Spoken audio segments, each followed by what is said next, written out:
इतने में भाभी जो देर से मुन्ने को पुकार रही थी आ गई। भैया शरारत के मूड में थे तो दौड़कर उनको पकड़ लिया और हम सबने मिलकर उन्हें पानी में घसीट लिया। जब से शबनम आई थी भैया बहुत शरारती हो गए थे एकदम। वो दांत किचकिचा कर भाभी को हम सबके सामने भींच लेते, उन्हें गोद में उठाने की कोशिश करते मगर उनके हाथों से बोबन मछली की तरह फिसल जाती।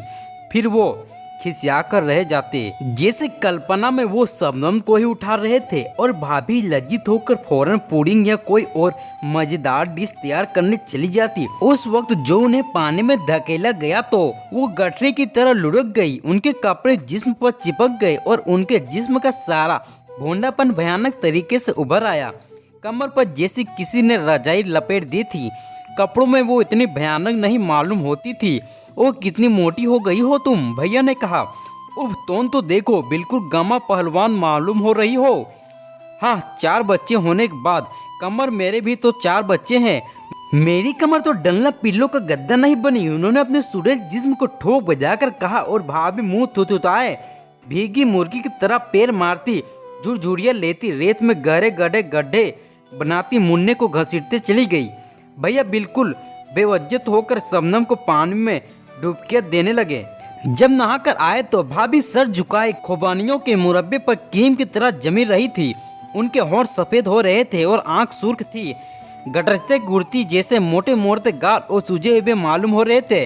लंच पर भाभी बेइंतहा गमीन की थी, लिहाजा बड़ी तेजी से खुबानियों का मुरब्बा और क्रीम खाने जुटी हुई थी। शबनम की डिश की तरह देखकर ऐसे फेरेरी ली जैसी खुबानियां नहीं, सांप बिच्छू हो, जहर है जहर। उसने नफरत से केकड़ों को टुकड़ा कुड़ते कुड़ते कहा और भैया भाभी घूरने लगे मगर वो सपा सब मुरब्बा उड़ाती रही। हद है, उन्होंने नथुने फड़फड़ाकर कहा। भाभी ने कोई ध्यान न किया और करीब करीब पूरा डिश पेट में उड़ेल लिया। उन्होंने मुरब्बा शोरबा खाता देखकर ऐसा मालूम होता था जैसे वो ईर्ष्या द्वेष के तूफान को रोकने के लिए बांध रही हो।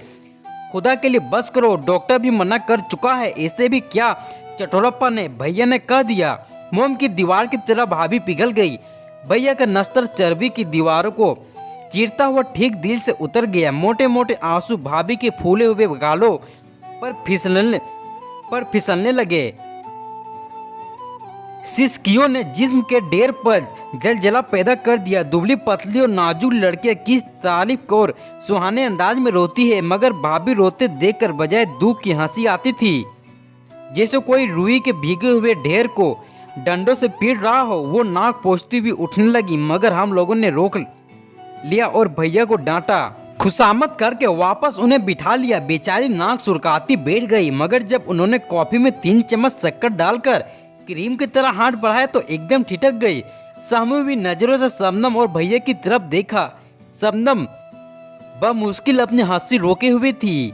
भैया मारे गुस्से के रूह आसे हो रहे थे। वे एकदम भनकर उन्हें उठे और जाकर बरामदे में बैठ गए और उसके बाद हालत और बिगड़े। भाभी ने खुल्लम खुल्ला ऐलान जंग कर दिया। किसी जमाने में भाभी का पठानी खून बहुत गर्म था, जरा सी बात पर हाथापाई पर उतर आया करती थी और 12 भैया से गुस्सा होकर बजाय मुंह फुलाने के वो खूंसार बिल्ली की तरह उन पर टूट पड़ती, उनका मुंह खसोट डालती, दांतों से गिरे बाण की धज्जियां उड़ा देती। फिर भैया उन्हें अपनी बाहों में बीच का बेबस कर देते और उनके सीने से लगाकर प्यासी डरी हुई चिड़िया की तरह फुड़फुड़ाकर रोने लगती। मिलाप हो जाता और झेपी सियासिनी वो भैया के मुंह पर लगे हुए खरोंचों पर प्यार से ढींचे लगा देती, उनके गिरेबान में रफू कर देती और मीठी मीठी शुक्र गुजार आंखों से उन्हें तकती रहती। यह तब तक की बात है जब भाभी हल्की फुल्की तीतर की तरह तर्रा लड़ती हुई छोटी सी पश्चिमी बिल्ली मालूम होती थी। भैया को उन पर गुस्सा आने के बजाय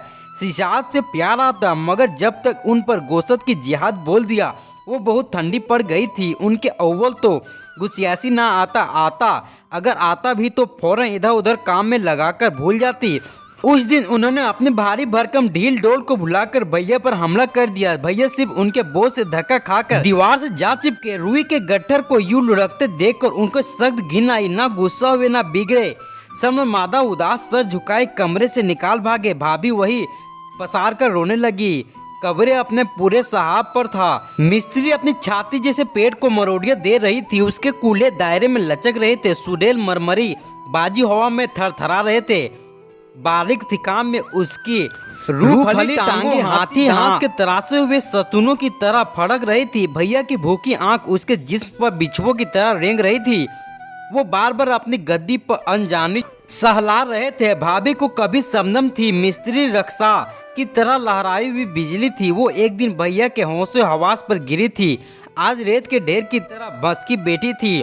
उसके मोटे मोटे गाल, खून की कमी, मुश्किल स्थायी बदहजमी की वजह से पीलेपन की ओर अग्रसर हो रहे थे। नियॉन लाइट्स की रोशनी में उसक रंग देखकर ऐसा मालूम हो रहा था जैसे किसी अनजाने नाक से डस लिया हो।